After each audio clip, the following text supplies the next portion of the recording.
Hello, hello mga mare. Buko salad ba ang hanap nyo? Napaka-creamy at saktong tamis para sa inyo mga mare. Ay halina po kayo at nang maumpisahan na natin.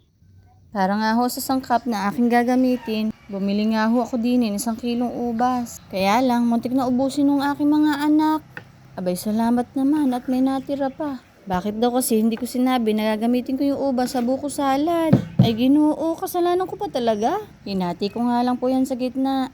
At meron nga din ho akong apple din eh. Piniya ko nga lang ho yan sa gitna at tinanggalan ko na ng buto.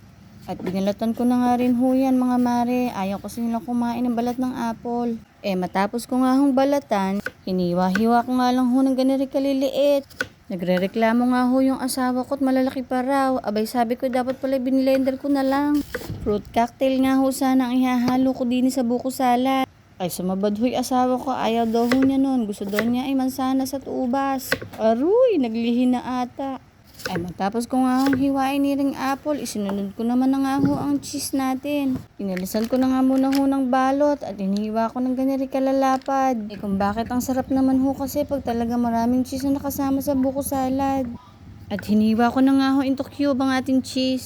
At sinunod ko na nga rin ho sinala dini ang ating nata. Para naman hindi masama yung sabaw dun sa ating buko salad. At naku, sobrang tamis ng ending ni Re. At sinala ko na nga rin ho ang ating kaong. Abay pagkahirap namang ilabas ni Re. Ito ho ang isang sangkap na gustong gusto ko sa buko salad. At igayak na nga ho natin yung ating cream. At naglagay na nga ho ako dyan ng 6 na pack na tig 250 ml na all-purpose cream. At isinunod ko na nga ho dyan ang 1 can na condensed milk. At iminekos-mekos ko na nga mga mare hanggang sa maging ganire. At ibinuhos ko na nga ho dyan yung ating kaong. At hinalo ko na nga yan mga mare. Ay kadalas namang maghalo ni Ateng. At inilagay ko na nga rin ho yung 6 na buko na pinakayod namin kanina sa labas. At isinunod ko na rin ho yung sandamakmak na cheese. At pati na rin yung ating nata de coco. Ibinulos ko na nga rin ho dyan yung ating hiniwang apple kanina at yung ating pagkalutong na grapes. At hinalukay ko na nga ho ng todo-todo mga mare. Ay talaga naman hong pagkasarap ni Re. At kinausap nga ho ako ng aking mga anak na ako daw ay magbukod at sila daw ay may pagbibigyan.